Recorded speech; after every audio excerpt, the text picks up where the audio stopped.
Well, hello, my friends. Welcome to the Kyle Seraphin call-in show. This is our locals program where we get a chance to take your calls and we get an opportunity to hear what the heck is on your mind.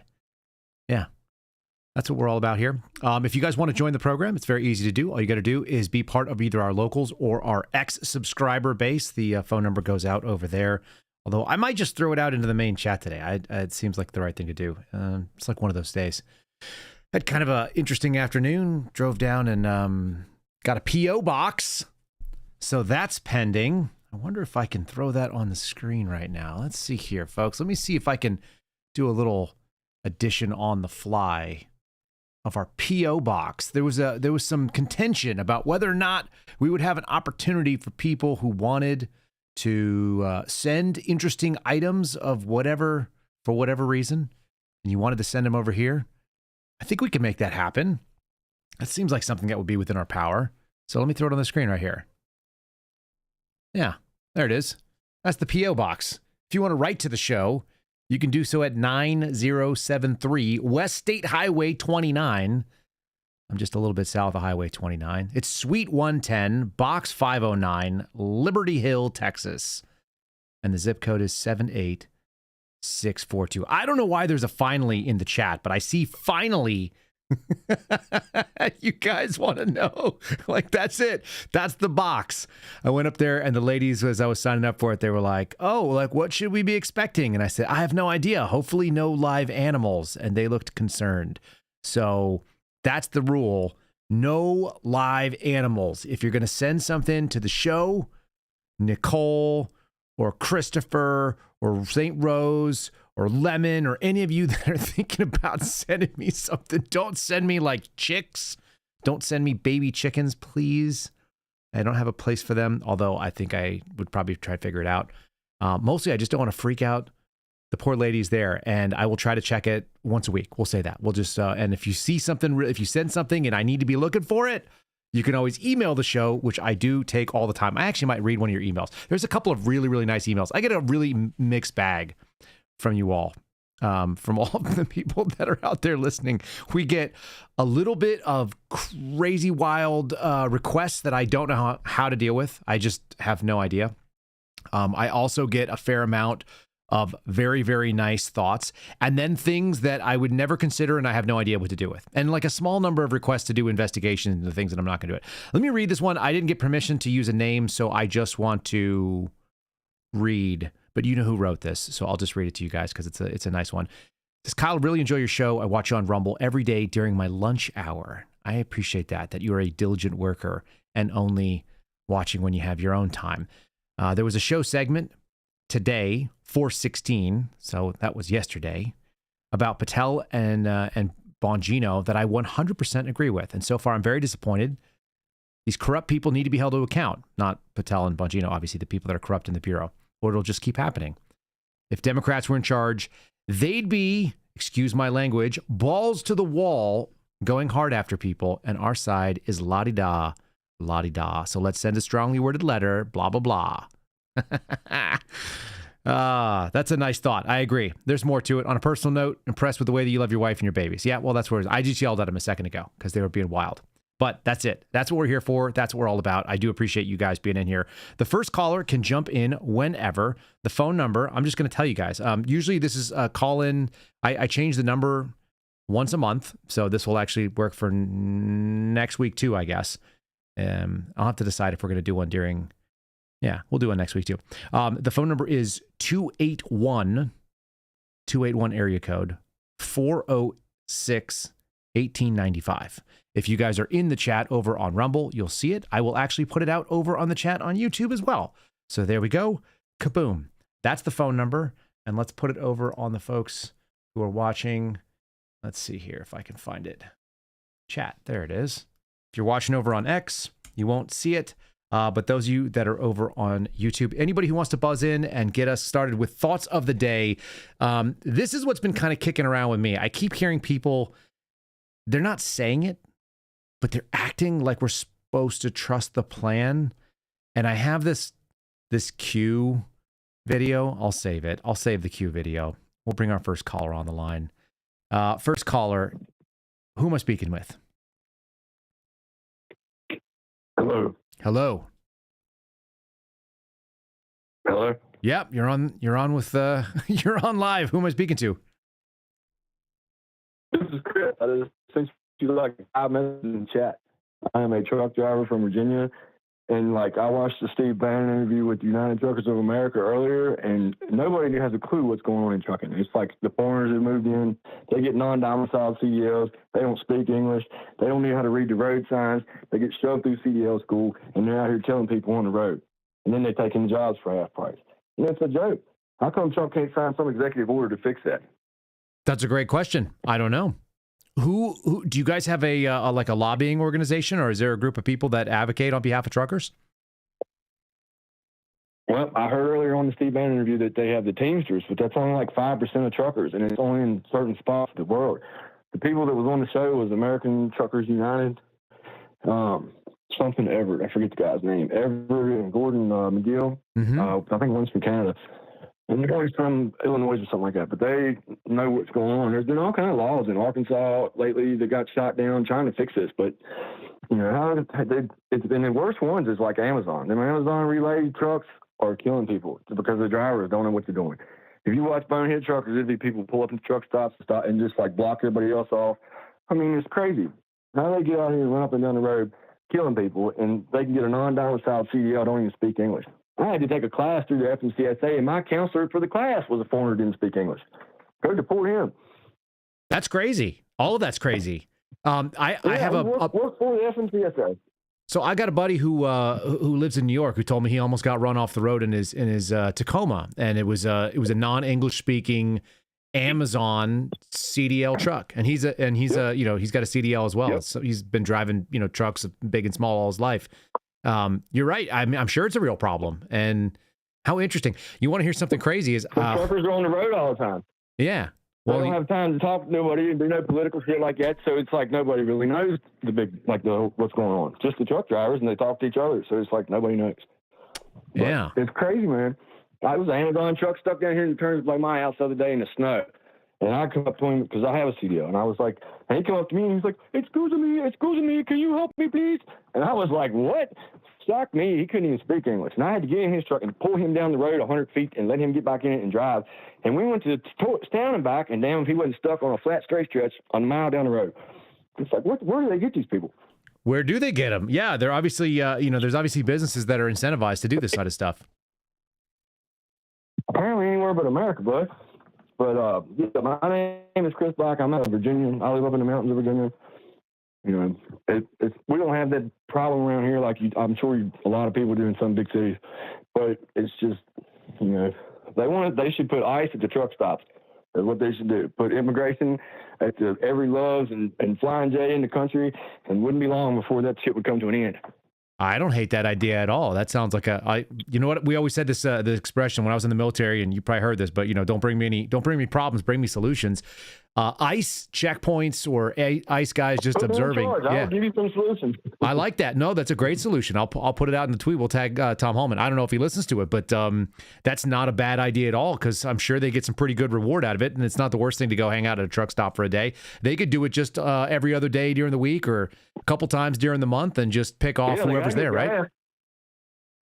Yeah. Yep. They got these DOT numbers, and there's videos of these guys at the truck stop putting new DOT numbers on at the truck stop. I guess they got in trouble on the road, so they run to the truck stop, put a cardboard sign over the old one with a new one, because you can get on the FMCSA website and steal anybody's DOT number, and nobody knows unless you get pulled over, and that's what they're doing. Whoa. Who regulates, who can pull the DOT numbers and check whether the vehicle and whether the load matches? Is there a national clearinghouse for that? Is that state level? Who does that? No, the clearinghouse thing is more like drugs and alcohol, and that's a damn issue too. They downgraded 170,000 CDLs in November for people that had to take a SAT class, which is like if you failed a drug test. Okay, I had to take a SAT class one time. I failed for THC. It was 32 nanograms a milliliter. The FMCSA tests for 15. That means if you saw some weed, you probably will fail. The rest of the world tests for 200 nanograms a milliliter. And then on top of that, they blackball you. You got to pay $2,000 to take a fucking class. Excuse me. I don't mean to cuss. And then they blackball you for 5 years. And that stays on your record for 5 years. And I can't get a job for shit. And I got a CDL. Nobody will hire me because they don't want to hire a SAP driver for THC. And I hear and it failed me. And it's crazy. Canada does a mouth swap. You know what I'm saying? It's like, I don't even smoke and use hemp shampoo, and it screwed me. But Chris, that's wild. They make it so hard. What part? You said you live in the mountains of Virginia. You're in prison for weed when I was younger. Yeah. What mountains are you in? What are they? Like the Shenandoahs? I'm in Allegheny County. Okay. If you look at 64 where it runs into West Virginia, I'm the last thing before it hits West Virginia. Okay. All right. Allegheny Highlands. That's like the part of Virginia. That's the beautiful parts of Virginia. I always thought I was going to real Virginia. I ended up outside of D.C. for 5 years, and it's not Virginia. It's like real Virginia is West Virginia. Yeah, no, that's true. I know. You sound like one of my buddies who used to work for the Bureau. He got fired because he just didn't want to take any shit from anybody. So there's a whole string of folks. You know where the Green area is, where they got the big bomb bunker? Yeah. It's in the hotel in West Virginia. I live like 20 minutes from that. Okay. And how many more years before you get that penalty stripe off your CDL? You got to pay $2,000 and take a class, and then it's 5 years from the violation date. If you don't pay the money and take the class, it's with you forever. Got it. So they just extort you for $2,000. Yeah, I see that. Okay. And meanwhile, you got guys that are. The only thing I ever seen keeps a record of a drug test you fail is probation. You know what I mean? If you go to a job and fail one place, they shouldn't blackball you for life. No, I wouldn't think so. For weed? Right. It's supposed to be different if it wasn't legal and you get a prescription and all that shit. But they blackball you for that. It should be a mouth swab. They should pull all non-domicile CDLs. They should put ICE at the damn truck stops and fix this shit. Also, truck drivers work 21 days straight for 2 days at home. All right. So, and they make $80,000 a year. All right. 14 hours a day driving. So if you average all that out, they're not making $8 an hour because they're working so much. Yeah. What's a man's life worth? You go to work for 21 days straight and you think you're making all that big money, but you're gone for 3 weeks straight to spend 2 days at home. I hear you. I have a lot of. I've always said that anybody who's got problems, like I give a lot of deference to trucks on the road. I spend a lot of time driving. I used to drive for a living when I was working for the Bureau. So like I'm working for the FBI, but I'm in a car all day because that's what I did. And it's like, you know what, truck drivers got somewhere to be, and the things that they're bringing are all the things in my home. And anybody who doesn't realize that, like people get mad. It's like, okay, you know what, that guy's got somewhere to be. It's a lot more important than what I'm doing most days, almost every day. And so. I pulled a trailer across the country a couple times, Airstream, things like that. And it's like, okay, whatever you need, brother, I'm out of the way. Like you got somewhere. I try to get out of the way if they're getting up a hill or whatever else. I feel you. Yeah. Because it's so hard to stop on them things, 80,000 pounds. Hell, it takes a lot more time. And these idiots that want to get in front of a truck and brake check them and shit like that, they ought to go to jail for a long time, for like a year. For doing that kind of dumbass shit. I don't disagree with that either. Yeah, you're out of your damn mind. Also, that's suicidal stuff. Like, you want to see what happens. I've seen big rigs hit just about every size vehicle that's out there, and there's not much of the vehicle left if you screw around with that. Well, I wrote a public comment to the DOT. That's what they're doing now, is taking public comments. Okay. Duffy or whatever. And I will send it to your email, but I didn't catch the email when you said it just now. I'll tell it to you right now. You ready? It's info@KyleSerafin.com. Yep. You know what? I don't know him well, but I know Sean Duffy. So, like, we've talked a few times, and I'm pretty sure I've got his phone number. I'm not sure I'm going to dial him up, but I'm fairly confident I can get something in front of him. Get him on three-way. Let me see if he can get this staff violation removed. I love it. You know what? I think he put his son-in-law on my phone once, and his son-in-law called me up and asked me if I thought he should be an FBI agent, and I told him no. I said that's not a good idea, not based on what I've seen. But yeah, let me see if we can. Yeah, tell him I've been rooting for him since the real world. And he needs to pull that violation off my record. I like it. I like that. Actually, that's you know what? That's a reasonable request from a reasonable guy. And Sean Duffy's a regular dude. I mean, he's a good-looking guy. He's obviously very smart, and he's been very successful. But he's got 9 kids. I think he's got a lot of real things going on. I think he's changed a lot of poopy diapers and done things that regular men do. So for kind of a celebrity / politician, he's pretty real. Hey, what do you know about the UFOs, bud? Oh, very little. You think that's all? You want to hear the funny story? Do you know about that? Hang on, let me ask you something first. Do you know about Admiral Byrd went to Antarctica and lost to the Nazis down there? Do you know about that? I don't. Because they had tech like this back then. Yeah? Yeah, look this up. Admiral Byrd, I forget the name of it. It was like High Jump, Operation High Jump. The last of the Nazis left Germany and went to Antarctica and built a big underground city down there. And this ain't no bullshit. It's like facts. And that's why we signed that treaty where nobody could drill down there, nobody could fight down there for like, they just ran out, you know. And what's it called? Operation High Jump? All the UFOs. Operation High Jump, Admiral Byrd. When Admiral Byrd come back from it, he stopped in Argentina and told people, he gave an interview he wasn't supposed to, and told them that we was facing a new enemy that could fly to pole to pole with incredible speed, and that the next World War we'd be fighting in Antarctica. And then he got back to here, and they shut all that down, and he said he made a mistake.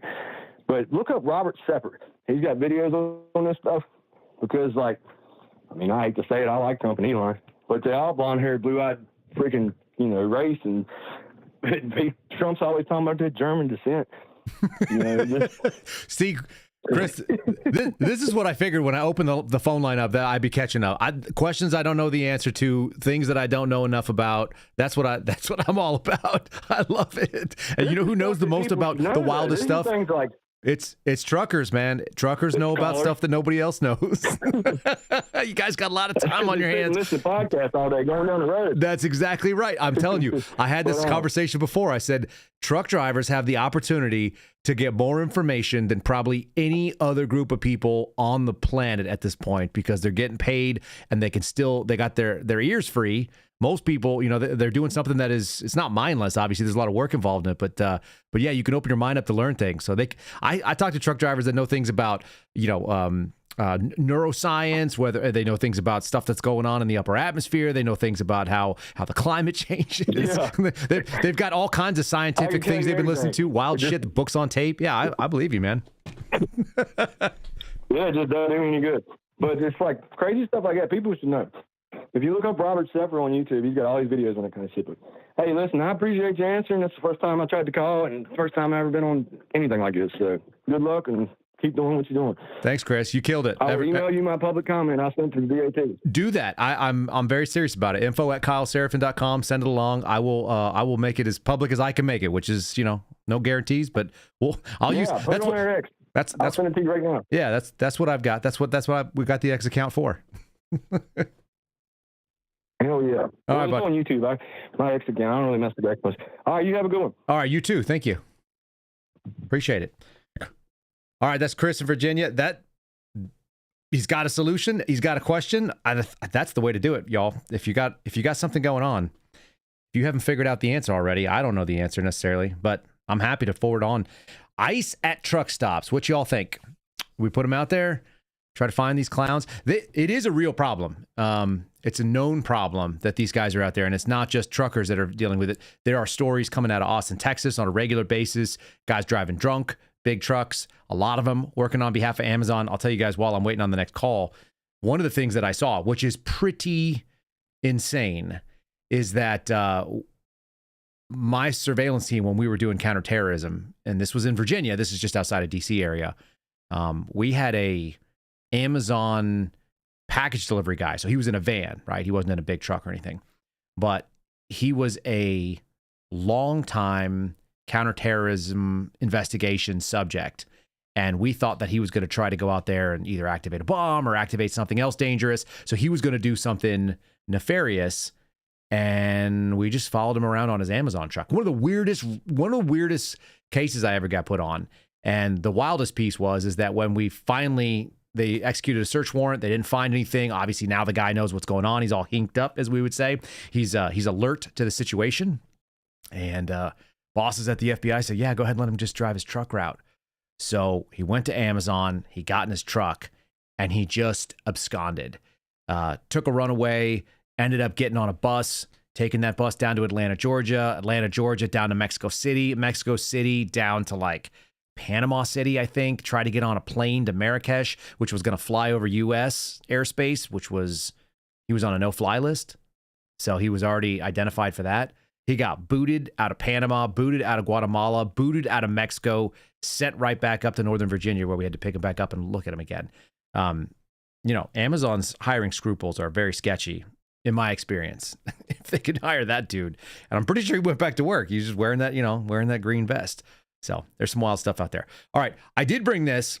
This is unrelated to Amazon and real world problems with ICE. This is probably closer to some of the fun things and some of the silly things that have gone on in the last couple of years. I got a lot of people saying like we should be trusting people that are not earning it. I'm kind of like you do something and then we'll listen to what you have to say. So this is a kind of a video I've been sitting on for a long time. I've had this. I think you guys may have seen this on the program. If you're a long time listener, you probably have. But it's a little bit about Q. Someone asked me when I said something about trust the plan today, you know, do I mean the Q thing? This might be the funniest take on the whole Q thing, and it'll probably upset a couple people, but just, you know, smile a little bit. It's going to be okay. Hello, I'm from the U.S. government. Does something feel wrong in the world, but you can't put your finger on it? Are you yearning to fight injustice and be part of something bigger? Do you do your own research? If so, you've been chosen to participate in our new PSYOP, QAnon. PSYOPs are usually carried out by our intelligence agencies in countries we've invaded or whose governments we've overthrown, in order to convince the local population that we're there to help them. QAnon is just like that, except the target isn't a foreign population. It's you. And the government we're planning to overthrow is... follow the white rabbit. At the heart of this PSYOP is Q, a government insider who will give you advance warning about major events, like the arrest of Hillary and deep state leaders, which never happened, and the end of the Democratic Party in 2018, who actually went on to win the House that year. And if years of fake predictions start to get you down, don't worry. Trust the plan. The best part of this PSYOP is you'll believe you're in a PSYOP, except that's not the PSYOP you're actually in, but the PSYOP where we let you think you're in a PSYOP. PSYOP. Q-proof. Joining QAnon is easy because at its core there are some truths. Like, the media really does lie to you. There really are powerful predators out there, and there really is a global pedophile ring that ritually abuses kids. But as you follow Q's droppings, you'll gradually LARP yourself deep into the rabbit's rectum, where you'll find others who yearn to fight injustice just like you. The 5G crew, the Plandemic crowd, the FEMA camps, and chemtrail folks too. All LARP together into a single LARP we can control. Where we LARP one, we LARP all. In exchange for all this entertainment and newfound sense of purpose, all we ask for in return is your help. No, you fucking idiots, not to arrest Hillary. Q has convinced patriots, even the guy who spent decades warning you about the police state and martial law. That martial law is now a good thing. What's that? When do we take down the deep state? Aw, honey. The guy who exposed the real deep state is being tortured by it right now. And where are you? Oh, that's right. Q told you to trust the plan and have a big circle jerk on Aiken. The Great Awakening. And that's the purpose of QAnon, to convince those who would normally be on the front line of fighting our shitfuckery to sit by and watch as we prosecute your truth tellers, purge your justice system, and rat fuck this election. QAnon. Nothing can stop what's coming, because you'll be sitting on your ass when it does. What do you guys think of that? It's my favorite answer whenever somebody starts getting real weird with me online. I'll just drop that one on them because yeah, they missed out on the flat earth thing. Yeah, we missed out. Well, there's a couple other ones. You guys call me and tell me. I know you know him. We've got Ryan Matta, my buddy, who happens to have a few of them. All right, I got another caller on the line. Who are we talking to? Hi, it's Tracy from Iowa. Tracy from Iowa. I might have to get you your own theme music. How you doing this week, Tracy? I'm well. How are you? I'm great. Good. It's a beautiful day outside. Excellent. We're about to get a big thunderstorm coming here, but that's okay. We need the water, right? Everybody always needs the water. Is that my dad says stuff like that? Are you prematurely in your 70s? No, not close enough. So last week you were talking a little bit about 9/11, which sparked a memory in my head, okay, which you might find entertaining. So I was not on duty the day of 9/11, so I slept through most of it. I wasn't awake until later because I work midnights kind of thing. So, but the next night I was on, and our dispatch got the weirdest call. Apparently there was somebody who was a pilot who was suicidal and his plane was missing. And so someone thought that he was going to try to fly his plane into the cooling towers of the nuclear plant that was in the county I worked in. Oh, good. So I was sent to the south end of the city to watch for the plane. What? I don't know exactly what they expected me to do. But Yeah, did they send you with like an RPG? Did you have some sort of an anti-aircraft weapon? Or how is this going to work? Just my sidearm, you know? Cool. That was it. I don't know what a Glock would do against a plane, but you know, I would go give it my all. So I went down to the South Zone and I got out of my car and I stood there watching the sky. And sure as shit, here comes a little blinky red light, which is a plane. Okay. And I get on the radio, and of course, in my best attempt at trying to get the information to dispatch, I informed them that there is a plane and they might want to contact the FSA. I have no idea why the Future Farmers of America would care, but obviously I had meant to say the FAA, but of course everybody was laughing at me by then. Nice. But then, seriously, it was so weird because within like 10 minutes, and by the way, the plane was heading toward the cooling towers. Okay. So I was like, okay, this is going to get interesting. And then suddenly overhead, there were F-15s. No kidding. I work very close to where Whiteman Air Force Base is. So the stealth bombers are there. Okay. So suddenly I've got like a bunch of military jets flying overhead. And I'm just like, oh, hell yeah, they're going to blow this guy out of the sky. There's something wrong with you, Tracy. This has been obvious for a while, but you were excited about seeing a suicidal pilot get taken down by F-15s, F-16s? Exactly. And then, of course, I immediately thought, oh, gosh, please fall outside of the city limits. Please fall outside of the city limits. Yeah, because listen, I can imagine what kind of what was the word that they used on the QAnon thing I just played? Shitfuckery, I think. There'd be a lot of that. There we go. There'd be a lot of that if somebody put a plane down inside of an urban area, right? Absolutely. Unbelievable. Just like, but the plane headed in a different direction. So wait, what brought that? Apparently, someone told me they were. Oh, this is from the Alex Jones thing that we played, correct? Is that why you're thinking of this? I was trying to remember. I'm like, what the hell did I? Yep. Do you know how badly I move on from the thing I said? Like once I say it to you guys, it's like that's gone. You could probably quiz me on it. It's all good. I won't even remember what I just talked about the same day. I promise you. Okay, I'm tracking now. Apparently someone said that they were also watching in another city. They were watching the jets as well, and he kind of saw they were moving the stealth bombers that night. Wherever they were going, I'm pretty sure it was toward Afghanistan, but they had launched and were moving the stealth bombers. So I guess the jets were just flying low cover. But then, of course, I've got people calling 911 and dispatchers are asking me what to tell them. I was like, I don't know, tell them they're doing maneuvers or something. I had no idea what they're doing. I have not a clue. Isn't that something that people think that 911, especially in smaller areas, that 911 is like a clearinghouse of information? And occasionally it is. Yeah. Right? Occasionally it can be. Yeah. On the Indian reservation, that was always the case. The folks that were working dispatch knew where everybody was. They were unbelievably useful in like tracking people down. They were sitting on Facebook Live like all day long or whatever it was, Facebook Messenger. They knew where everybody. They're like, oh, somebody's home. They got their phone on. We'd call them up here. You know, this kind of thing. They'd tell you where they were. They'd ask people where they were, task you out to something where they're actually at instead of like an address. They would give you a physical location somewhere on the res. So it's funny. Yep.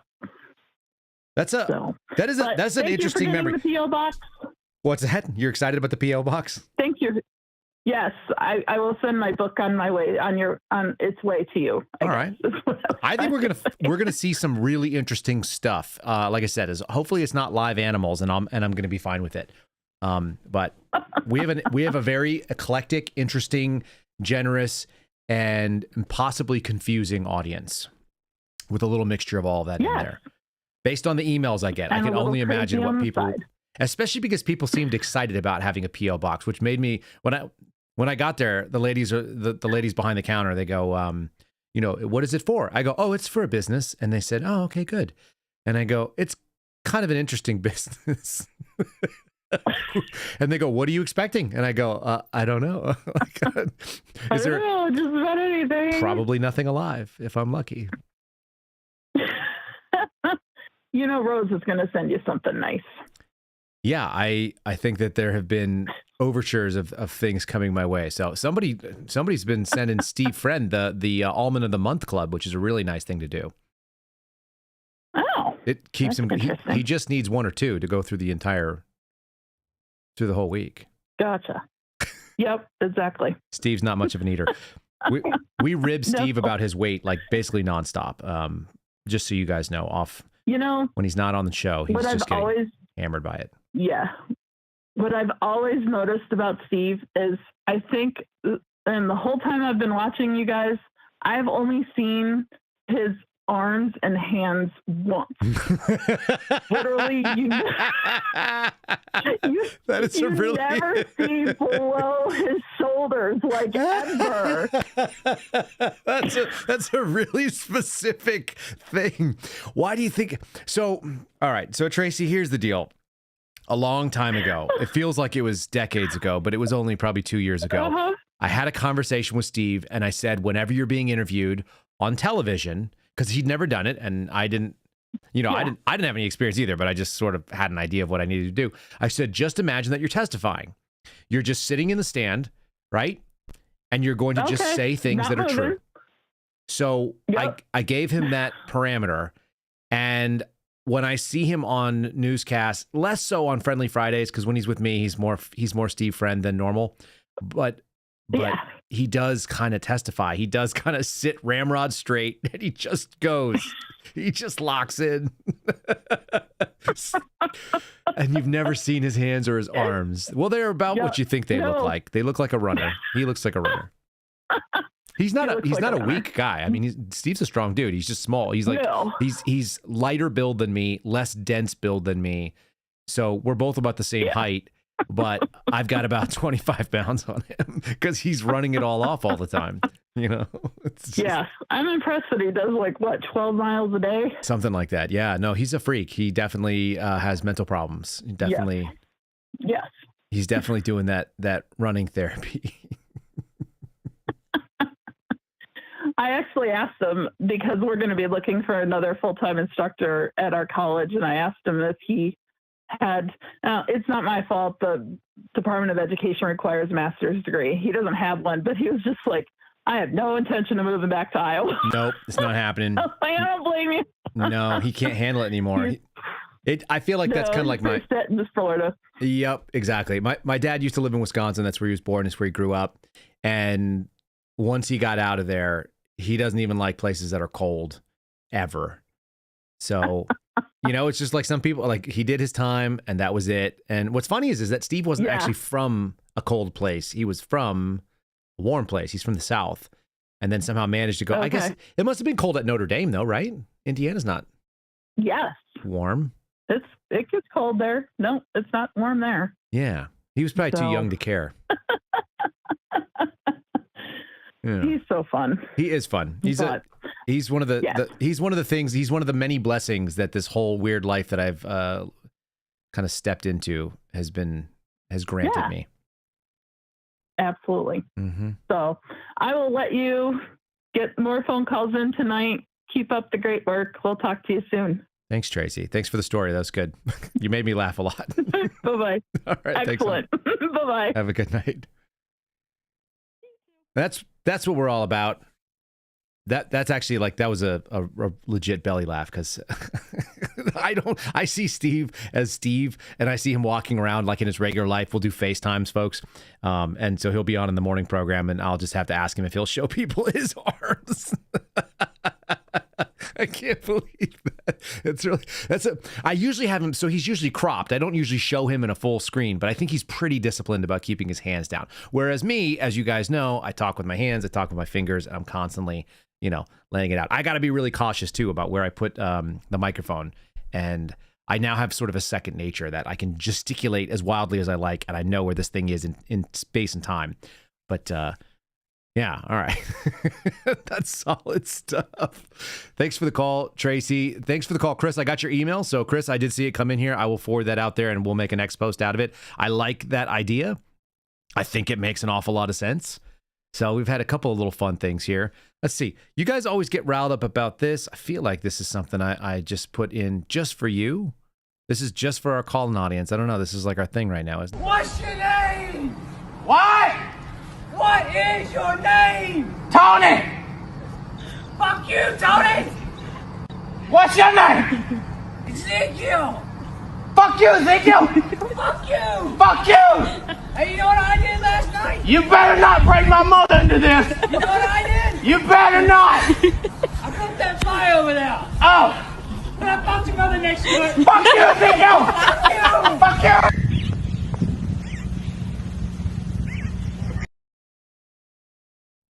It's so silly. The best is because you guys can see the chat that's on the screen right now. You guys can see the Rumble chat, so you can join us over at rumble.com/Kyle Seraphin if you want to be part of that. You can see us over in the YouTube chat, which is also doing the same thing. I see Water Baby and Lady Ann are into the Tony situation, the Tony and Ezekiel drama. But also, they get really amped up over on our locals chat, which is for our subscribers only. they get amped up to it. They're like, do it, put it, send it. I don't know why. I don't know how that keeps touching everybody, but that was one of the better sort of like social media things. Yes, I know they've done it with dogs. Yes, I know they've done it with seals. I actually have never seen whoever the regular people are that actually do that. Go figure. All right. So let's see here. Let's see if I have the background set up. I don't think I do. I don't. All right. So we'll go to the regular show background. I downloaded this thought process. One of the things that kind of has always guided my thoughts about worry, because people have asked me a lot of times, do you get worried about whether you're going to be safe? Are you ever, when we first started going public with the story that we did, people would ask like whether or not we thought the Clinton death squads were coming for us, which I have no indication that there is such a thing as a Clinton death squad, but I was, appropriately concerned, like you might be. I was a little bit miffed when I thought that somebody might send someone after us. So, I slept with a rifle by my bed for a while. And one of the things that kind of moves that thought process forward is kind of breaking life down into binaries. And I remember listening to the movie 7 Years in Tibet, which I should have pulled the clip, but I didn't. I'll pull it for later on, maybe next week. There's a little scene in there where Brad Pitt is talking to the young child who's the reincarnation of the Dalai Lama, according to the story. And the kid basically says, there's no sense in worrying, which is something that's always sat with me. And he said, if there's something you can do about the problem, then there's no reason to worry. And if nothing can be done about the problem you have, then worrying will do no good. And that made a lot of sense to me. This man broke it down into more of like a decision tree. So I don't know if this is really like one of our normal palate cleansers. It's probably more appropriate for this little kind of thing that we do here on these Thursday nights. So I'm going to play that for you. I'm going to throw the number back into the chat for those of you that are wanting to dial in right now, and you certainly can. And I'm going to put it over here in the Rumble chat, so you guys will see it on there. We'll throw it over into the Restream, which is the YouTube and the Twitch, so you guys can see that. It's on the screen right now if you guys want to dial in. And then I'll give you this thing to think about. This guy's got an interesting kind of binary look as problems go down. And like I said, it's kind of a fork decision tree kind of thought process. I'm going to say there's only two things in life that you worry about, whether you're healthy or whether you're sick. If you're healthy, you ain't got nothing to worry about. But if you're sick, you got two things to worry about. Whether you're going to get better, whether you're going to get worse. You get better, you ain't got nothing to worry about. But if you get worse, you got two things to worry about. Whether you're going to live, or whether you're going to die. If you live, you ain't got nothing to worry about. But if you die, you got two things. Whether you're going to heaven, whether you're going to hell. If you go to heaven,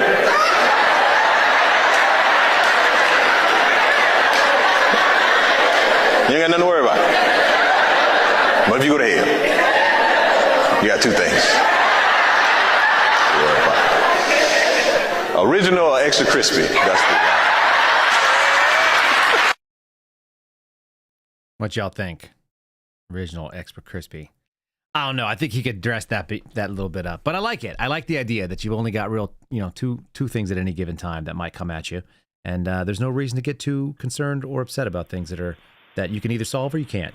All right, we got another caller on the line. Who am I speaking to? This is Pierre Weirdo. How y'all doing? Well, how you doing there, Pierre Weirdo?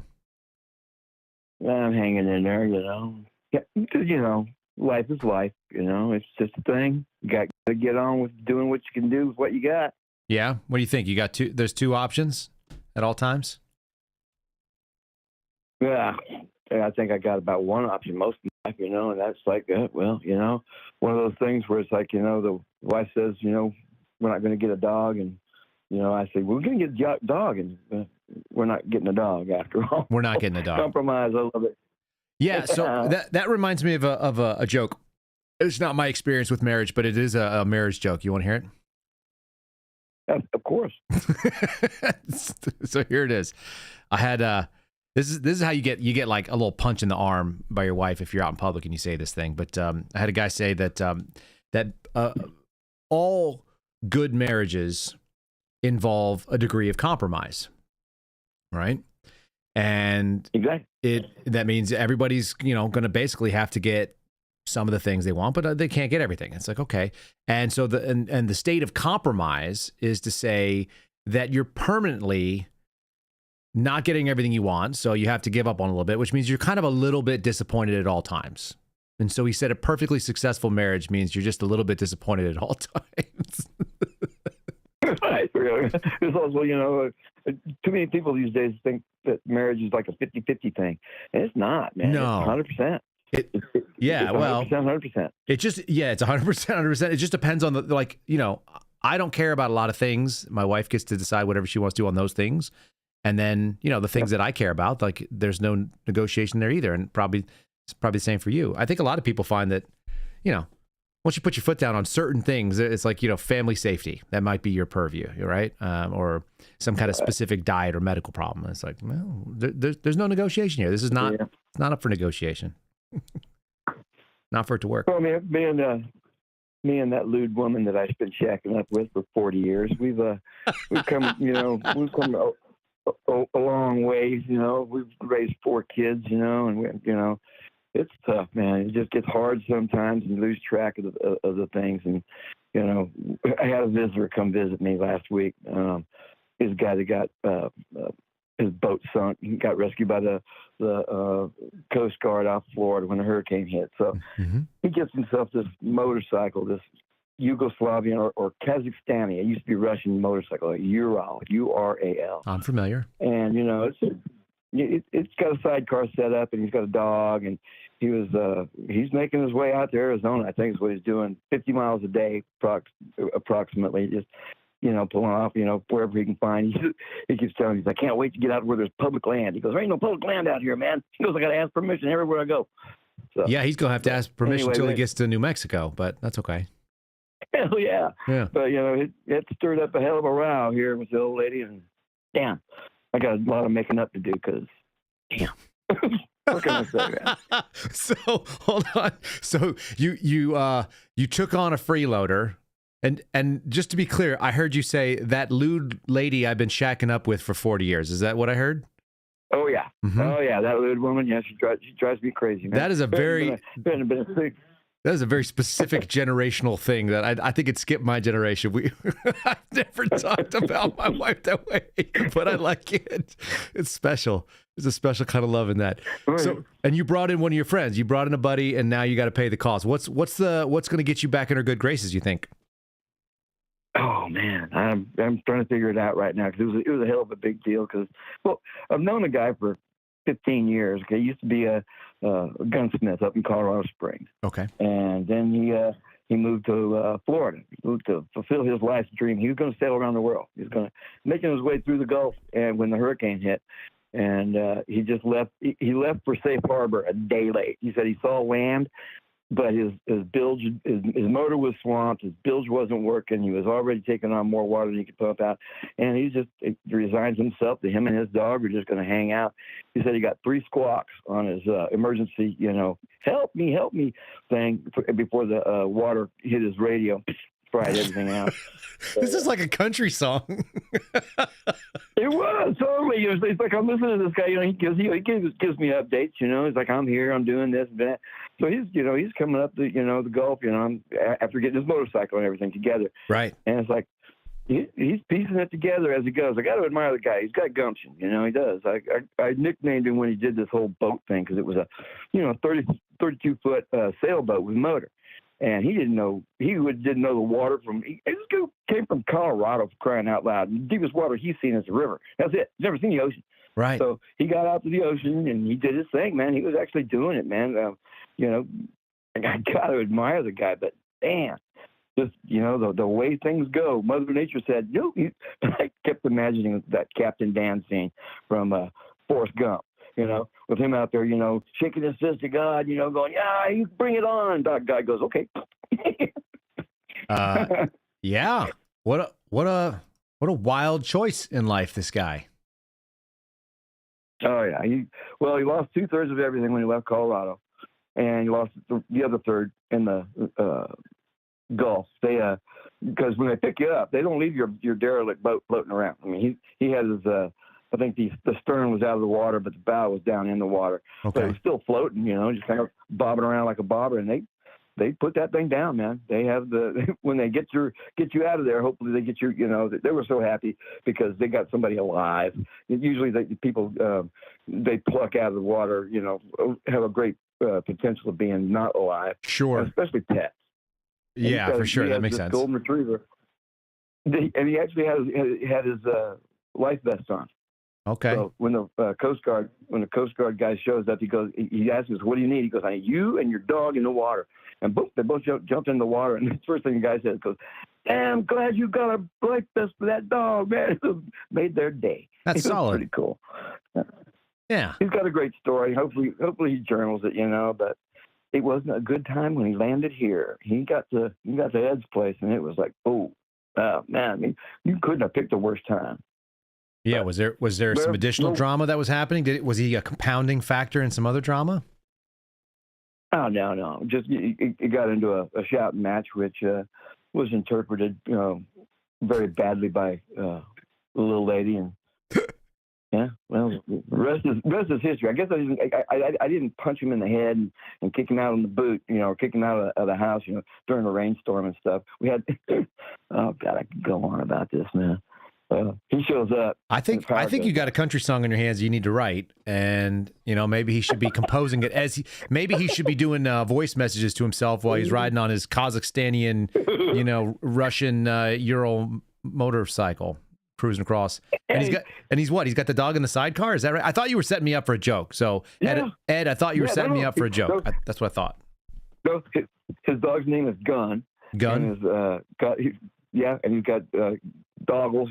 He just loves riding around wherever that guy goes. He goes, and he just now got him a real motorcycle trailer that's used with beat to hell. He's just reconstructed it on the road, because when he showed up here, he was towing behind him a bicycle trailer with his tent and his cooler and his other stuff on there. Oh no! And he couldn't understand why. He couldn't understand why his maximum speed was 45, and he was blowing out wheel bearings. I'm like, dude, it's a bicycle trailer. Right. The bicycle trailer is meant to go 22 miles an hour, not 45 miles an hour, and certainly not 65. Right. Well, when he got here, he went over to a bearing place that I just happened to remember seeing, just bearing shop. Yeah. And those people hooked him up, man. They did him about, I'd say $50, $60 worth of work on bearings and just let him go. Just straighten him out. I'm not mad at him. So the guys. I've only met one other person in the world that was married, or not married, but born in Watonga, Oklahoma. That was my mom. And this guy that runs a bearing shop, he was born in Watonga. I'm like, wow, that's pretty cool. Yeah, where is Watonga? Where is that in the state? It's like a speck of dirt, or a speck up in along the northern border. I haven't, just where Mom came from. So, never been there myself. Gonna have to go see it now. Yeah, you might have to. Okay, remind me again. I remember you told me why it was P. Ed Weirdo. Where did that name come from again, so I can remember and refresh my memory? Okay. All right. Do I know it was like an old chat program thing or something like that, or it was a kind of like a early days? Yeah, my name is Paul Edward. Uh-huh. I just go by P. Ed. Right. Okay, usually. And way back in the Wayback Machine, like I'm talking God, it had to be like late 80s or so, you know. Everybody's getting on their, you know, their new home computers and whatnot. Oh, you got to get online. Okay. So a friend of mine just said, man, you're too damn weird. And so it just stuck. P. Ed Weirdo. That's me. Now I'm tracking. That's right. So I'm like, you know, P. Ed Weirdo. I was close. I was close remembering it. And like I said, I knew it was early internet. I knew there was something to it. I couldn't remember exactly, but all right, I'm tracking.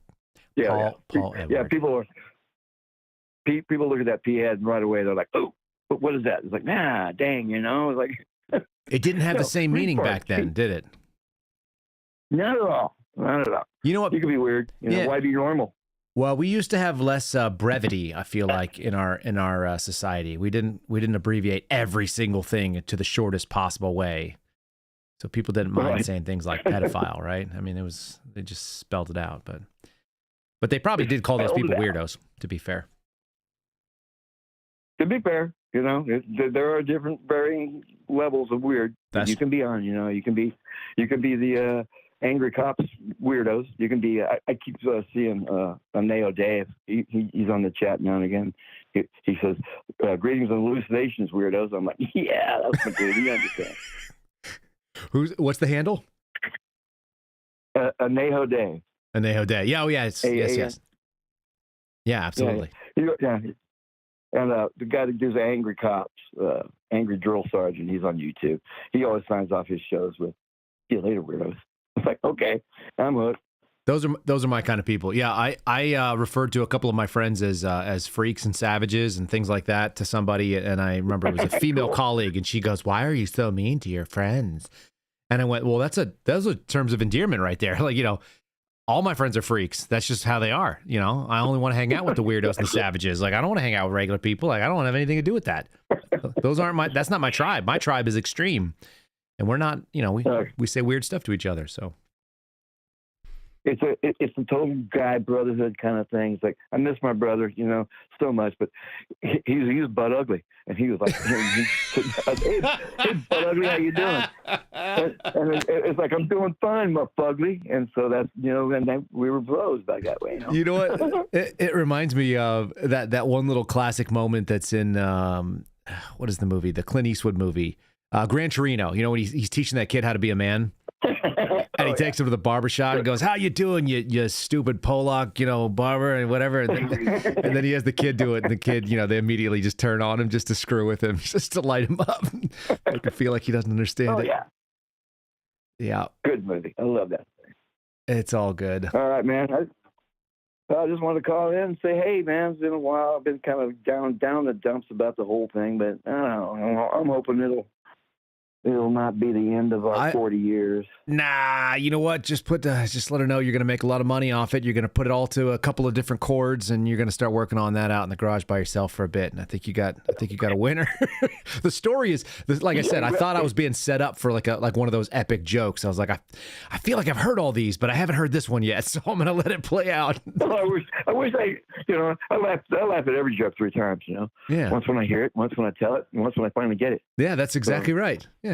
So it's supposed to be. And if you're lucky, if you tell it to my mom, you could tell it again, because my mother forgets every joke and every punchline, and usually she mixes them together. She's like a smoothie, which is not a normal thing for everybody. That's pretty special.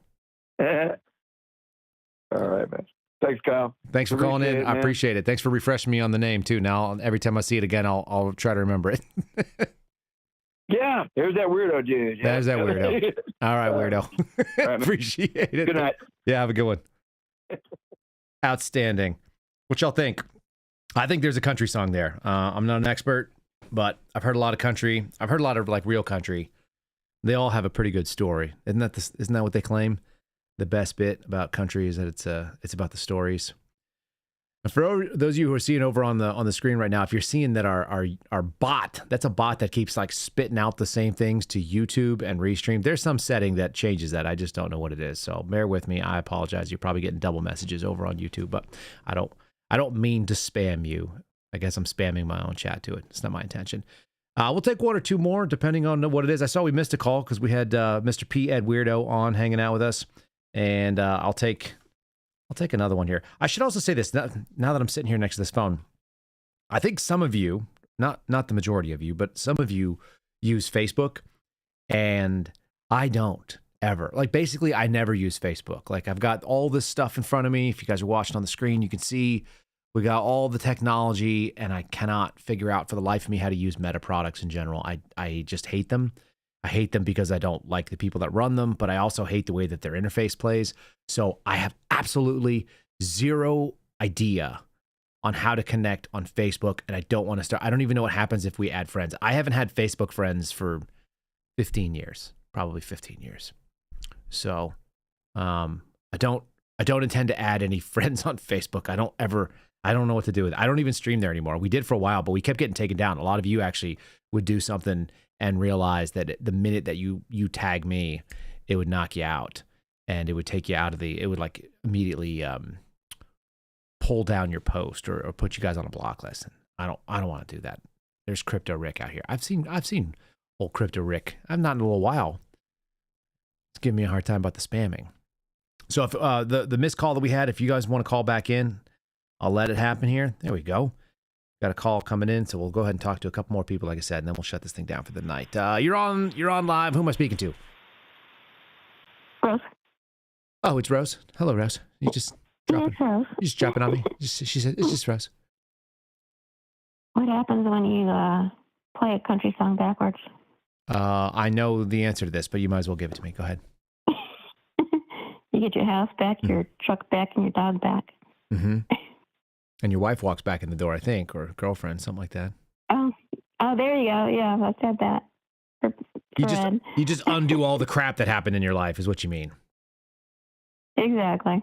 Was I wrong? Did that not sound like the setup to a country music song? It does. We've been talking about it in the chat. Yeah. I don't know what the lyrics look like. I think if I think about it for a little bit, I could put something together. I think there's. Give me the lyrics. I know somebody you can do the song. Yeah, I could do it. I could come up with a tune, but I couldn't write the music on it. I may have a brother that's talented like that. Covered. Oh, that's right. You do. I do. Yeah. How's your kitchen design coming along, Miss Rose? It's got stalled by permits. Stalled by permits. What kind of permits do you got to call in? Well, the structure was a pre-existing structure that was not put on footers. I see. So that sounds like a problem. Is that a problem? It's a pain in the butt, but it's not a deal breaker. Okay. So it just found somebody who will do it, and they're supposed to be there today, but they didn't show up, so it'll get done. Once that gets done, then they have to level the cement above it, and then they have to do some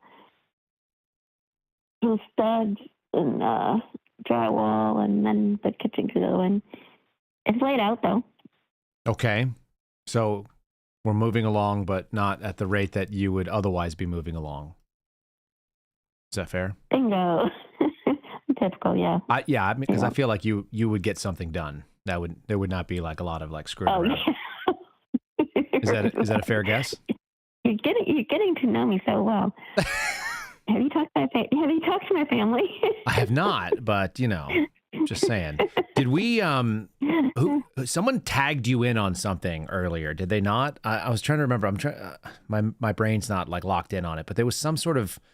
Somebody tagged the archivist over on X, and you like weighed in on whatever the request was. You came up with the answer in the minute. Oh yeah! Didn't that just happen? I feel like that just happened.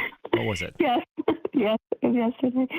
That was Loki. What was the request though? It was it was some topic, and they said something about which episode it was. And I gave it to him. I can't remember which one it was. And it was like a long time ago, too. It was. It was a while back. Yeah, it wasn't a particularly current topic, as I recall. Okay. No. Yeah. Okay. I actually, when you stopped doing the descriptions. Did that screw with you? It made it a little bit harder. It screwed at me, yeah. Because what did you do? You just copied them into your spreadsheet? I feel like you have a spreadsheet. Do you have a spreadsheet? I have a lot of files on you. You file I'm not a weirdo. Well, I am a weirdo, but yeah, I have. You're our weirdo. I am. My doctor actually called me weird once. I was like, thank you. That's a nice thing to say. But, is that a clinical term? I know it is. Yeah. I have a weird disorder, and even beyond that, they said I was weird. So I'm good with that. Did you say I have a weird disorder? Yes.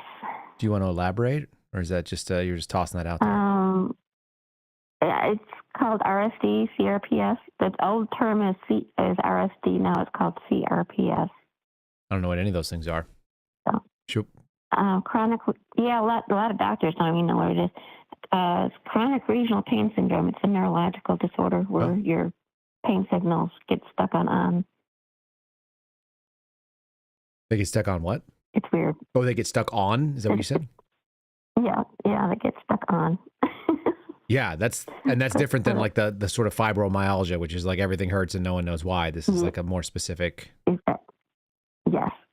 Diffuse pain redirect. Yeah, the tiny what do you call it?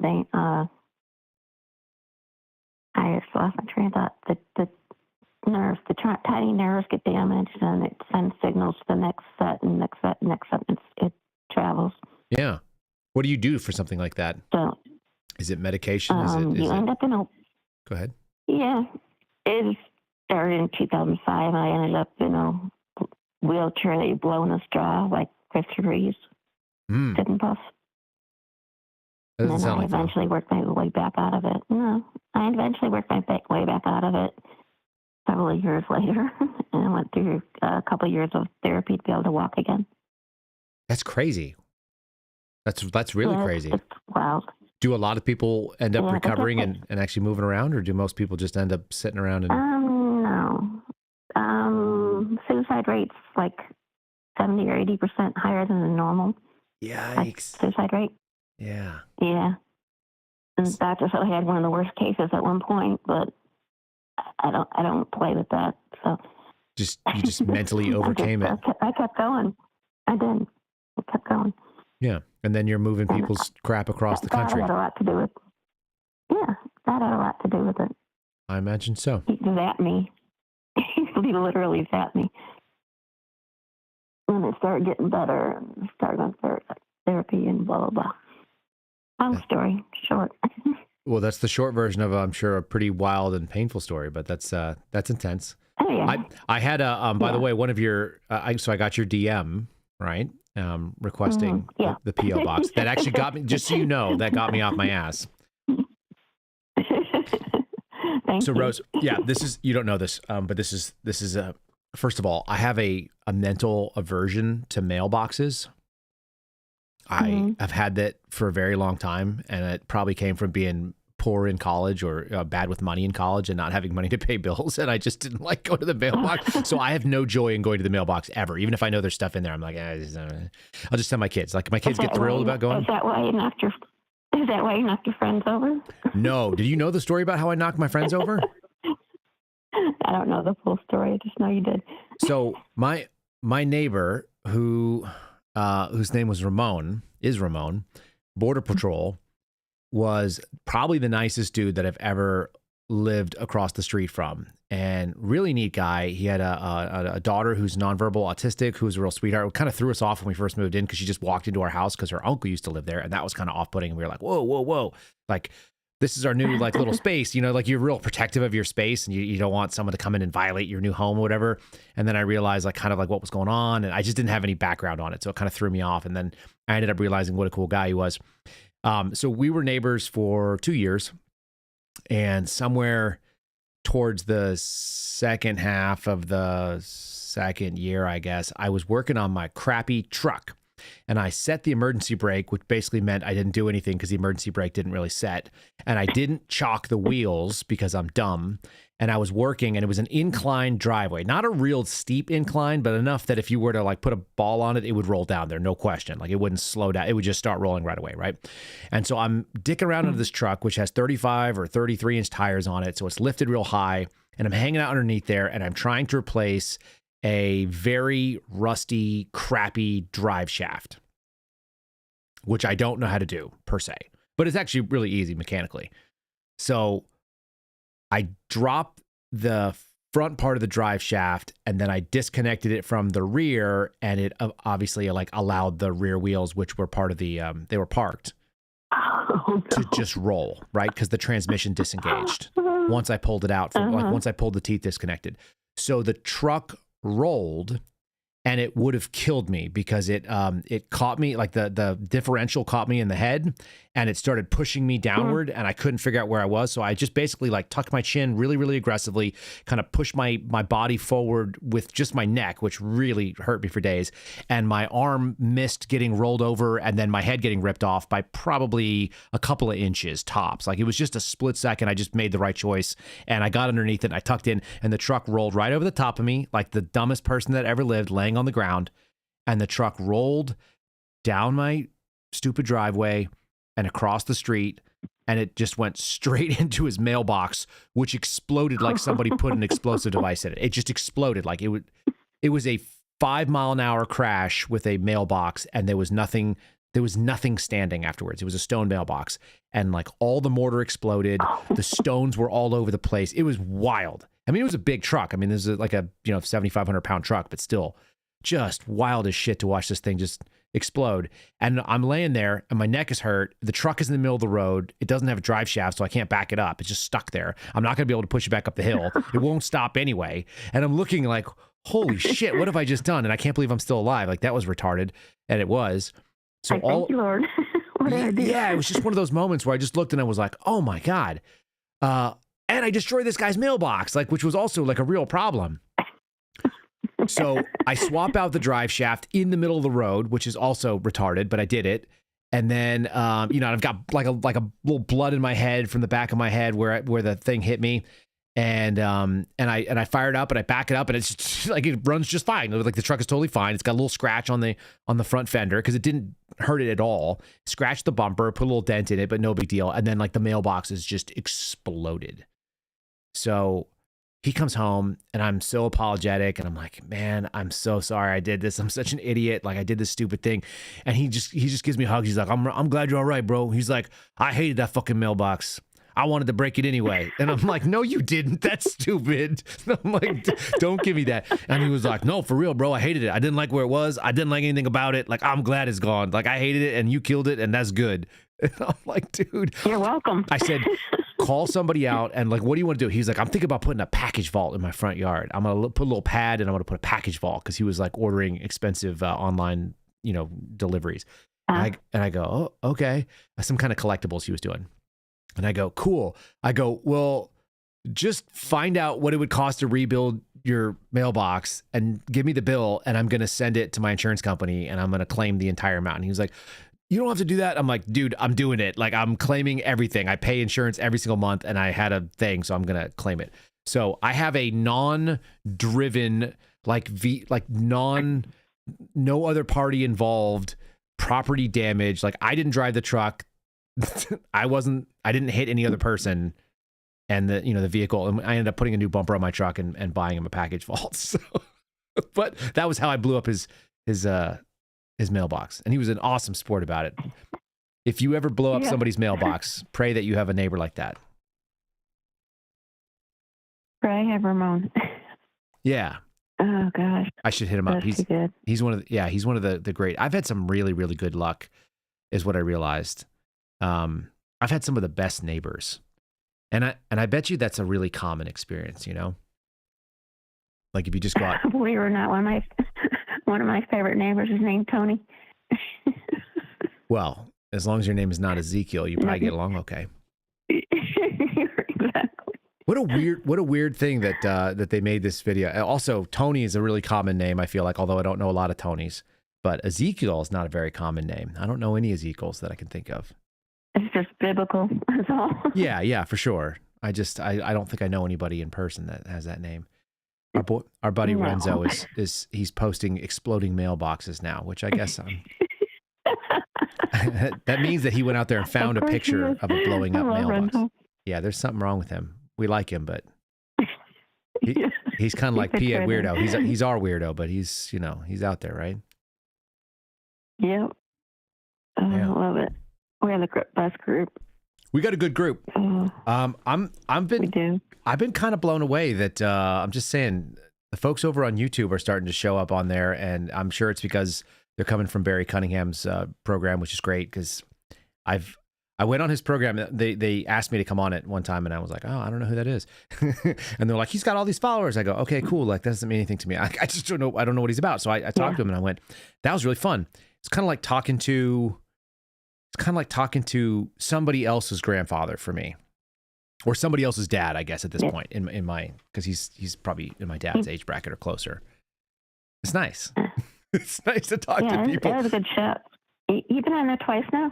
I've been on there twice. Yeah, I would go back anytime they asked me. Yeah, they actually, the last time his daughter didn't even ask me, she just booked me. I just got an email saying that I had an interview, and I went like, oh, usually people hit me up and let me know, but just fired away. So yeah, so be it. I remember I was thinking earlier, it's like you said that Bannon has tried to get you on the show, but you never went. Yeah. I was thinking this might be a good time. They're jumping on the suspendable bandwagon. We're seeing an interesting coalition of folks that are upset about what's going on. I think rightly so, though. I don't think we're being unreasonable. I'm not trying to be unreasonable. Yeah, no. Right? Exactly. I mean, delivery is amusing at times, but your message has always been spot on. Well, the crazy thing is this, and maybe we'll go through them in one of these days. It's not very interesting for a podcast, but Cash called and asked for the 5-minute. You get 5 minutes with Donald Trump. What would you tell him that you could do to fix the FBI? And I know that he took that and combined it with other people that he asked the same question, and then he went out there and made his pitch. So he knows some of the things that would be effective. And they're not all out, Well, the problem is just because you know what they are, if you don't actually implement them the way that they were suggested, it's like, okay, if you believe that this is the right answer, like decentralizing, the FBI headquarters unit and getting the people that are at the FBI headquarters to go out into the field, great. You have to still do it by getting rid of them. That way. You got to get rid of them, though, too. You got to get rid of people above a certain level. You can't just have them disappear. And so it's not just how would you, it's not just what would you do, but it's how would you do it. And that was the big push that we gave, or that I gave, I think, is I was like, there are some techniques, if you want to use them, kind of got to do them all in order to make them all work together, because they're, the fix is, it's strategic and it's cultural. So I don't know if Bannon wants to have a chat, I've never not replied to his producers. It's not like I ignored any of them. They just didn't follow through, and I don't worry about it. Like there was a time if you blew me off for an interview, I would have been upset about it. But it's more inconvenient to do an interview with other people's when I'm doing my own thing than not at this point. So I'll take it or leave it. I'm happy to talk to the people that want to talk to me. We did Chanel Rion today, so there's going to be something. Good. I think she's on. Is she on Newsmax or is she on RAV? Do you know? I'm not sure. Fine point. I wonder what it's. I've seen her on X, but I'm not sure which one. Sure. Station. Yeah, I have to figure out what she's on. I think she's on OAN. That's right. She's on OAN. I get those confused too. I've never been much of a television watcher for that kind of stuff. I don't sit and watch Fox. I don't sit and watch OAN, and I'll troll for clips. Neither do I. I just can't. I can't do that format. They're so short, I know. It's kind of worthless. It's like, okay, hurry up and slam 10 pounds of sugar into a 2-ounce delivery. Yeah. And by the thing is a lot of the stuff that's going on in this world, that's why I don't like doing Fox, that a lot of the questions, they have much bigger and more aggressive answers than 2 or 3 minutes on a quick hit is going to actually be able to answer. So all we're going to get is just like a soundbite and a platitude. And I think I think it's actually disrespectful to the audience. That's what I think it is. It's why I like the podcast piece. I think the little blips, the little sound bites cause more confusion than if they wouldn't have anything on at all. I tend to agree. I live it that way. It's like, if the question you have is bigger than the time you have for it, then I just don't think it's worth even addressing. That's why I skip some of the, you'll get a kick out of this, Rose. I probably have 30% more than I run every single day because I'm always worried I'm going to be like running out of material. Oh, you have plenty of material, believe me. I know, and I actually think it probably works against me. I think that the number, like somewhere between 45 and like 56 minutes, is probably the magic number to actually hit. If I was really honed in, that's what I would do, and then people would be like, "Aha, it's under an hour. I've got an hour." I always end up doing like 68, 60, 69 minutes, like pretty much always. Because I always over prep. Yeah. And then I'm like, these are interesting stories. I actually want to know more about them. I want people to understand what's going on out there. So I tend to read more stuff. I love that you do the links because I can go back and read more. You're the only one, I think. But I'll do it just for you, even just on the outside chance that somebody wants to fact check something I'm reading. Or just wants to get deeper into it. Because it's like, yeah. I just like more details, yeah. Yeah, well, that checks. That seems like it suits your thoughts. The way that you look at it. Yeah. Are you familiar with Myers-Briggs? Yes. Although I don't know what all the letters are. I know that they exist, and I know there's 4 of them. I just don't know what the hell they are.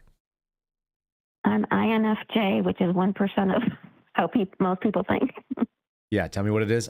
INFJ. FJ. Yeah, intuitive. Introverted, feeling, judging. Yeah. I'm not what you think I am every time I've done it. You're an introvert by nature. Mm-hmm. Yeah, I mean, but obviously not. People probably think you're an extrovert. Yeah, everyone assumes that. Everyone really does. But like, given the opportunity, I will. It's okay. That goes along to my point. I was going to tell you about the PO box. I have an aversion to PO boxes. I have an aversion to box to go into the mail in general. I don't like it. And I actually, if nobody made me leave my house, I probably wouldn't leave most times. I would just hang out at home. Today, I was like, my head hurts. I should go outside. So I just made myself go for a walk outside. When I had the kids that needed to go for walks, it's really easy. You're like, oh, it's like that time we go and we do the stroller walk. Now my kids can go on their own outside. They can open the door and they could leave. And so I don't have to push them outside or put them in a stroller or take them on the park or whatever. So I have to make myself go. I'll go for a week and not leave the house, and I won't even think twice about it. I'll go outside in the backyard and like cook a steak, but like I won't go out the front door. I won't get in the truck. I'll look at the truck and I'll be like, do I really want to fire that thing up and go somewhere? Nah, like I'll just stay here. I just won't do that. I'm the same way. If it other than going to the grocery store or something, it's like I don't go out of my house unless I'm traveling like 100 to 500 miles away from here. The screwy thing I'm either is here or I'm gone. Well, once I start the wheels moving, then I'm fine. It's like, oh, I might as well go do this. I might as well do that. Yeah. Like I'll go and cram all the things in. I'll go hit all the errands that need to be done. I don't mind. And it's not, the aversion is just the start, the journey of 1,000 miles with the first step. I just don't like taking that step for some reason. And I never really have. And the fact that I don't go to work outside of my house anymore, it makes it even worse. Perfect. Because at least when I had I was like, well, people are expecting me somewhere, every day I step out the door and I go to work and I got to be dressed for that and stuff. It's like now it's like I'm dressed in the same clothes that I wear. I wear the same pair of jeans. They tell you that you're not supposed to wash denim that much. So I've been kind of living that. I don't wash my denim all that often. Yeah, you're not supposed to. Yeah, well, I just wear the same pair of jeans. It's like I'll just leave them out and wear them in the morning and nobody's going to notice, and nobody cares. Nobody cares if I wear the same pants every single day. Life is good. I did that in Montana, by the way. Good. I went to Montana when I was working up on the Indian reservation for a month, and I wore the same pair of jeans. I think every single day. I thought I didn't wash them. I just wore them.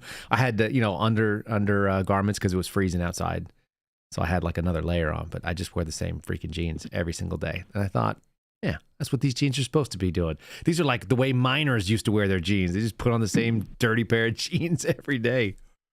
I was thinking the same thing. I was just going to say, it's like, that's what they're made for. Right? They're meant for people. It was much dustier back then, too. Well, that's what I've taken away from watching all the Prospector movies. Disney has basically taught me that that's true. Whether that's actually true or not, I have no idea. But it seems like it would have been dustier. Oh, yeah. Yeah, I got to imagine so. What do you got? You got anything exciting to be excited about this week as you're coming into the weekend? Easter? Today's Yes. Monday, Thursday? Yeah, that's good. We got this is Holy Thursday then, isn't it? So we got Good Friday tomorrow. Yes, it is. All right, good. Yeah. Well, that's something to be excited about. Good Friday, friendly Friday. A good friendly Friday.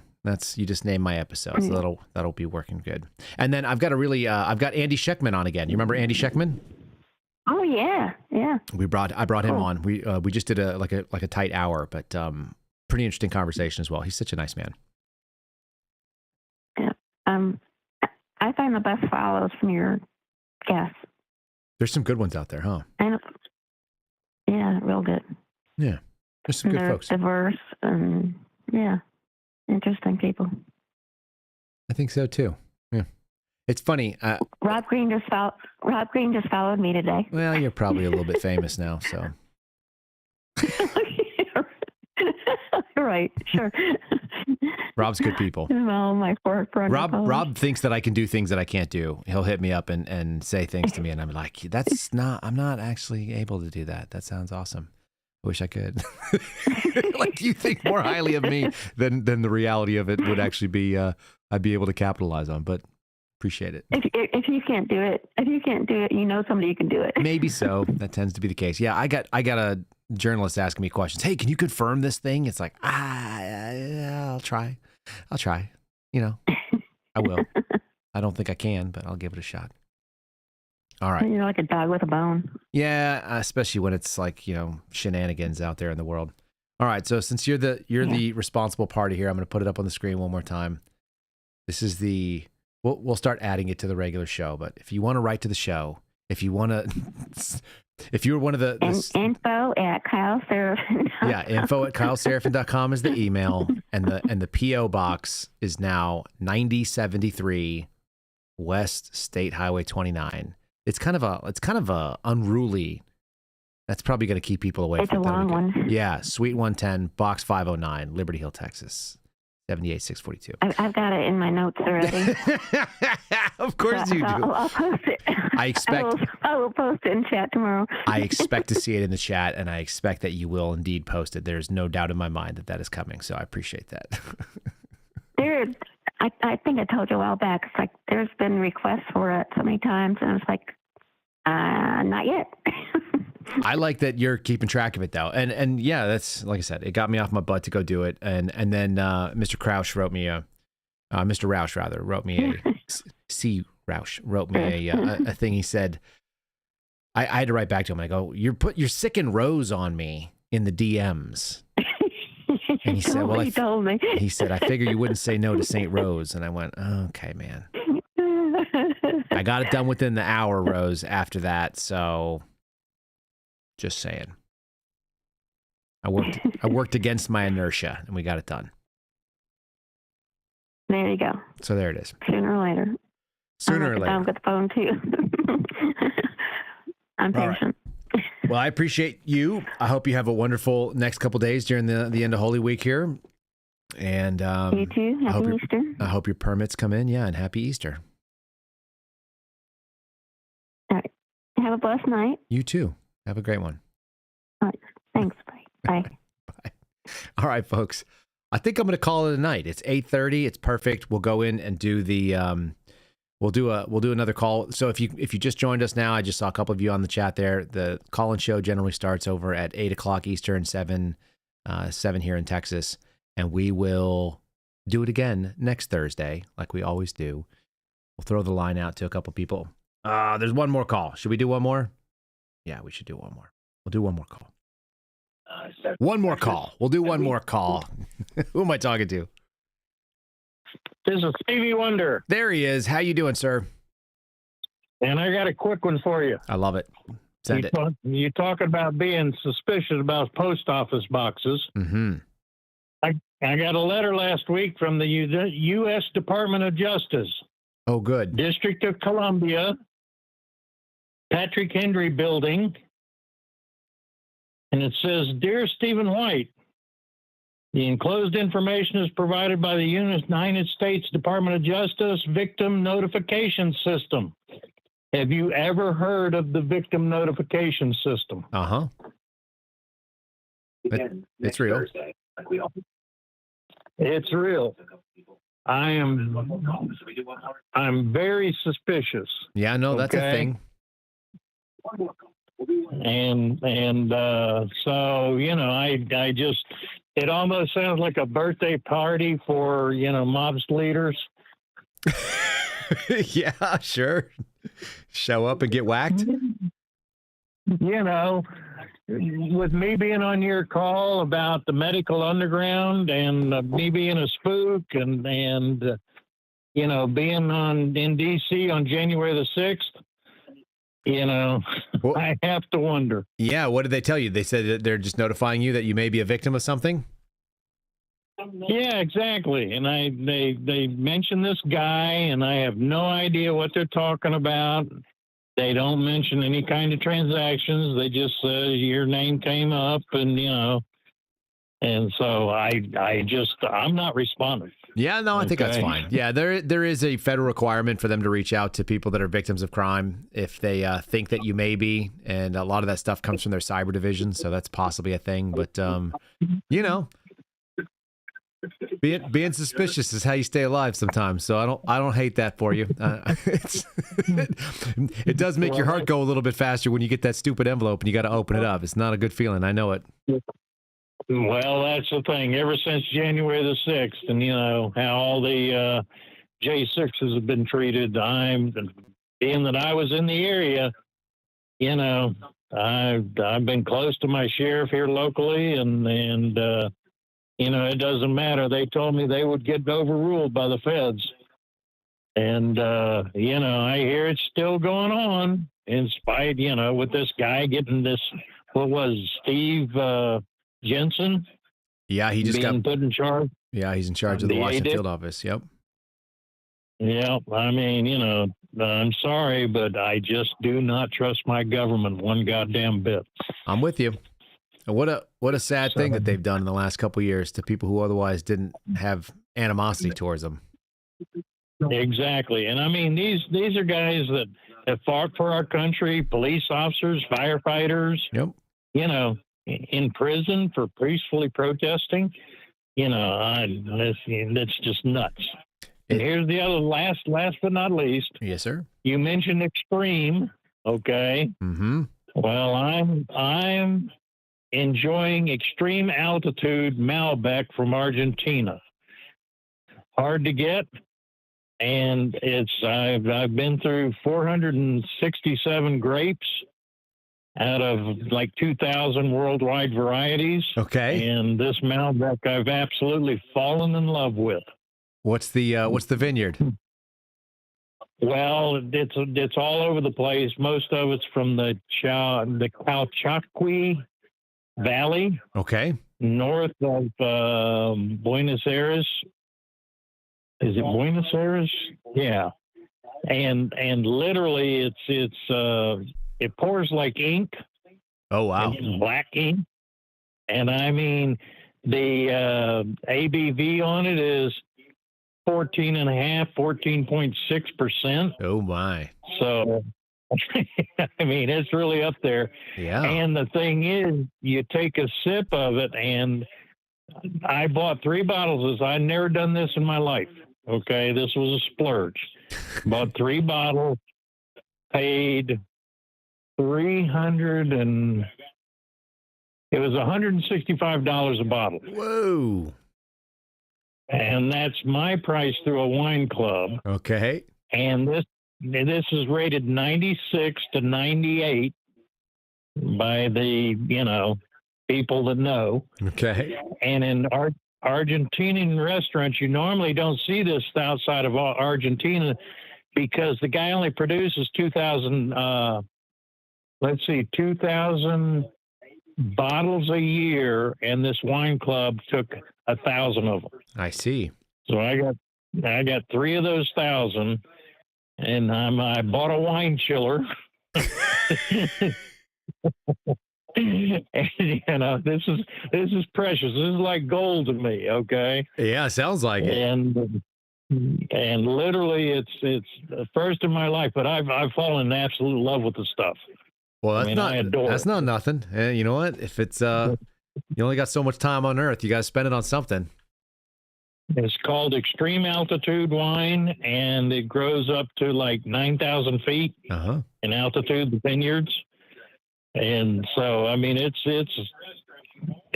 is worth it. So you're probably going to have some people go out there and look for it now. Although that price tag's a little spiky on my end. I'm a cheap wine kind of guy, but well, so am I. I'm a 10 to 20. Yeah, that sounds about right. I could do that. But there are wines I've gotten through him from the extreme altitude wines that are about $35 a bottle. Okay, that's still that's still within the range. And then you take it and you went about what 6x on this. What's that? I said you went about 5-6x on this next one though. Exactly. Well, the whole thing is that, you know, like I say, I fell in love with it, and I've been around the grape world, and so I've never tasted anything like it. You know, I mean, you know, the big wines out of Italy, sure, the Barolo and the I can't remember the other big, the king of grapes there in Italy, but it's the Di Montalcino. And the thing is that, you know, this thing, it puts everything to shame that I've tasted so far. Well, so, that's not nothing. That's exciting to find something that hits your palate like that. That's pretty cool. And by the way, in my self-treatment of my long COVID, it's not going well. No. I'm talking, you know, listen to Rose. Have you ever heard of a guy by the name of Brian Ardis, Ardis? Is he the chiropractor? He's a chiropractor, and he's out there. He wrote a book fighting back from the long COVID. Mm-hmm. And his thing is that the mRNA is not really mRNA, and that it's made up from snake venom. Yeah, I listened to him for a little while. He struck me as being full of shit, but I could be wrong. I've been wrong before, but I watched a number of his interviews. He was on with somebody, I think Stu Peters, but maybe it was Pete Santilli. I don't know the difference between Pete Santilli and Stu Peters, to be honest. They're the same person in my head. But yeah, I listened to him for a while. I've heard some of the other things he said. He doesn't seem to have the background to make a lot of the claims he does. And so he just gets kind of, he seems like overly generalized on a lot of things on there. And, you know, most chiropractic schools do not require that rigorous of a science background to be able to do this stuff. So, you know, if it makes sense to you, by all means, and I'm not dissuading people from reading anybody's stuff, but when he's come across any of the things I've listened to, and I've listened to I probably put a good 90 minutes here and there over the last probably 2 years. It didn't hit with me that it was very credible. I could be wrong, like I said. And the whole thing is, did you go to the research reports that he came back with from Italy, Japan, and France? I did not.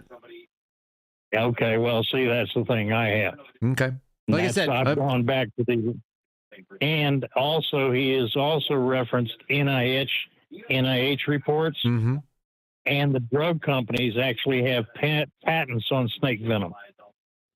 Okay. Sure. No, I've seen that. I'm familiar with the fact that the molecule are similar. There's some other. Yeah. The DNA. Mm-hmm. Yeah, the DNA. And then what they've done is they created this thing called a ring DNA. And it's the lipid. Mm-hmm. Okay. That's in the ejections.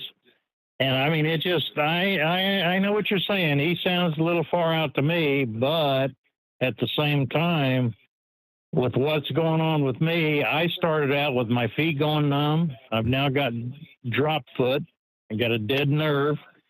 And, you know, the VA has written everything off as being spinal stenosis or congestive heart failure. Sure. And I think they're wrong in both cases. Okay. Yeah. And, you know, I've gotten a blood test that was done down in Alabama by one of 2 doctors in the world that does micro blood clot testing. Mm-hmm. Tested 3 out of 4, and they said the photographs showed that I had cast from my endophilia. Mm-hmm. And, you know, that's the lining of the blood vessels. So I've got my blood vessels being torn apart, I got sludge for blood, and I think that's cutting off oxygen to my nerves. And what's going on is I'm going numb from my feet up. I'm now about halfway up to my knees. It's brutal. Okay. Have you, what kind of diet change have you done? Any? Well, I told you before, I went to a keto diet. I dropped about 20 pounds. Yep. And the whole thing is that basically I've just started on CDS, chlorine dioxide solution. Mm-hmm. And this is one of those things that nobody's ever heard of. Just like ivermectin, it's kept out of the public eye. And so I'm hoping this is going to bring this thing under control. But I've been on it a week and a half. All right. Well, that's fairly new still. Yeah, exactly. Got to give it a chance. So we'll see. In the meantime, I pray it works for you. I do keep up with my 2 glasses of red wine a night because of the quercetin and the resveratrol. Yeah. I'm not mad at you, especially if you found one you like a lot too. That's pretty good. Exactly. No one said the medicine had to be unpleasant, did they? That's it. Exactly. So, listen, thanks for taking my call. Thanks for jumping on. I hope you have a wonderful night and happy Easter coming up. You too. All right. Thank you, sir. So, all right, so that's Stevie Wonder, who you guys probably have seen in our chat as well. That's a good way to shut the night down. Hope you guys have a wonderful evening. We'll be on tomorrow morning with the Friendly Friday, so look forward to that. I hope I added another camera angle just for funsies. I don't know why. I just seem like we got this camera sitting over my shoulder here and kind of gives you an idea of what goes on. This is what it looks like every day when I'm sitting here working on this thing. If you're following the program, you can do so over at rumble.com/Kyle Seraphin. Make sure you like a video whenever you're watching it. It just boosts the algorithm and lets people know that we're here. You can also find us over at youtube.com/@Kyle Seraphin. We're starting to gain some audience over there on the mornings, and that's cool to see. I appreciate you guys going over there. I like the comments. I'm happy to interact with you, including if I accidentally block somebody, which, you know what, X, that's not the real Kyle Seraphin over on X, even though I'm there. Like, I'll interact with anybody, but I heard a video today that said something to the effect of the purpose of X is just to be an asshole, to have your feelings hurt and to hurt other people's feelings. That sounds about right. I'll plug the P.O. box in the notes. The show notes will be out there in the future, so if you guys didn't write it down or if you didn't see it or you didn't screenshot it, no big deal. If you're one of the people that's really interested, you can always email me for it, and I'll tell you what it is over at info. It's info@KyleSeraphin.com. And thanks for calling in. Thanks for making my night. Thanks for chatting with me. It's nice knowing who's on the other end out here. I feel like you guys get a chance to know a lot of my interesting, weird little stories, all my quirks. So it's cool to have some of your stories come back in here and get familiar with some of you as well out in the audience. And I'm really grateful that you guys let me do this, because we do it for you, but this show kind of saved my life in a lot of ways. We'll talk about that more maybe tomorrow. God bless you. Have a wonderful evening. Look forward to seeing you then. I got to find the right button. There it is. Thanks for listening to The Kyle Seraphin Show, streamed live weekdays on rumble.com/Kyle Seraphin. Follow Kyle on Twitter, Truth Social, and Instagram @Kyle Seraphin.